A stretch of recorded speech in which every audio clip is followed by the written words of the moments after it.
ایک اور روایت میں ہے کہ حضرت امام حسن بن علی رضی اللہ تعالیٰ عنہ فرماتے ہیں کہ رسول اللہ صلی اللہ علیہ وآلہ وسلم نے ارشاد فرمایا، جو شخص خوش دلی سے قربانی کرتا ہے تو اللہ تعالیٰ وہ اس کی قربانی جو ہے جہنم کی آگ سے رکاوٹ بنا دیتا ہے۔ حضرت ابن عباس رضی اللہ تعالیٰ عنہ روایت کرتے ہیں کہ رسول اللہ صلی اللہ علیہ وآلہ وسلم نے ارشاد فرمایا کہ جس شخص میں وسعت ہو، یعنی وہ قربانی کی طاقت رکھتا ہو اور پھر بھی وہ قربانی نہ کرے تو وہ ہماری عیدگاہ کے قریب بھی نہ آئے۔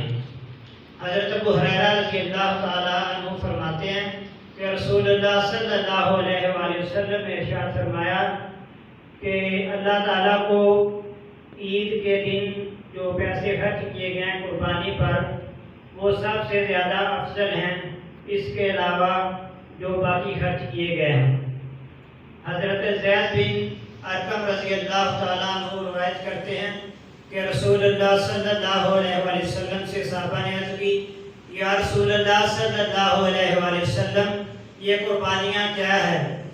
تو اللہ کے محبوب حضور نبی اکرم صلی اللہ علیہ وآلہ وسلم نے ارشاد فرمایا